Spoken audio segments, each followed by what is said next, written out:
Biden's dementia fully kicks in, and he no longer knows what is going on. He begins pardoning every single criminal in the country, no matter what they did. No one can stop him because he forgets every conversation within an hour of having it. When he was first elected, Biden benefited from a presidential honeymoon, which ended up boosting his early support, and he came into office with an electoral mandate which made voters endorse his plan. When his problem became worse, his presidential approval rating dropped. The crisis began in October of 2023, when Delulu President Joseph R. Biden turned 80. His judgment became clouded due to a terrible case of dementia. He wasn't able to recognize his staff, office, or the principles of America as a whole. Reciting the 22nd Amendment, Biden was in his last term, and which made the issue more bothersome. He struggled with a lot, like delivering his State of the Union address, which was more concerning. Continuously, him and his staff tried using executive privilege to hide his condition.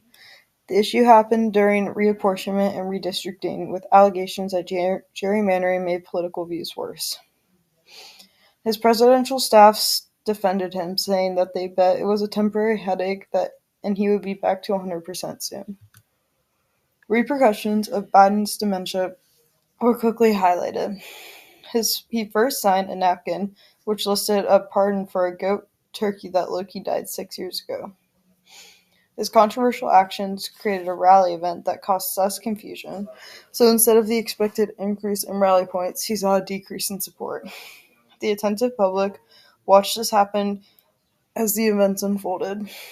The media looked at this event as a comical Riz joke, no cap creating memes to laugh at the president's dementia. Little did they know the catastrophic event was yet to come. A chilly Monday morning arose, and the White House staff were preparing for the day. A staff member in training was told to organize the president's desk, but he accidentally placed a stack of generic pardons down.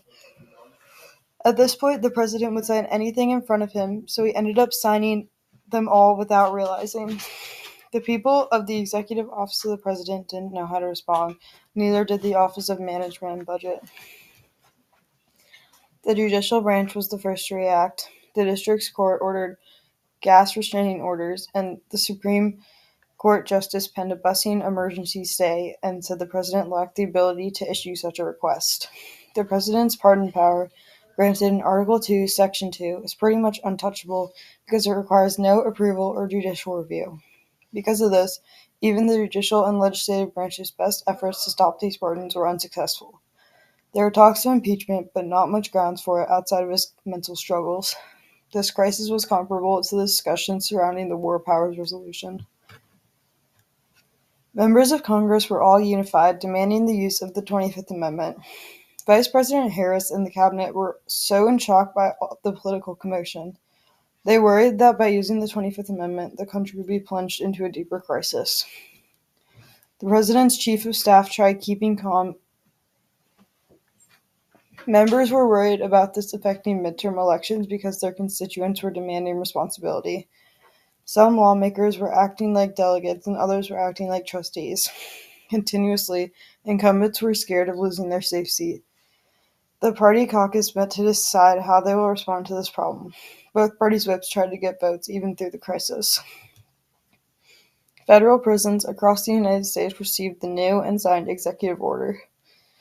They were forced to comply and broke the news to the inmates. Convicted murderers, terrorists, spies, and corrupt officials were ecstatic to be set free. All of the hard work law enforcement had done to capture these criminals and the work that the judicial branch had done to put them away vanished with one signature. Congress were debating people going back and forth about pardons falling under the president's enumerated powers. The majority leader, minority leader, and whips were struggling with the response. The legislative branch could pass as many laws as they want, and the judicial branch could try to convict 1,000 criminals, but the damage of the president's pardons power was done. This showcases the power that a president pardon has, and that the executive branch could be stronger than the entire government. Congress was thinking about an override and discussed if the president could issue an executive order taking back all of his actions.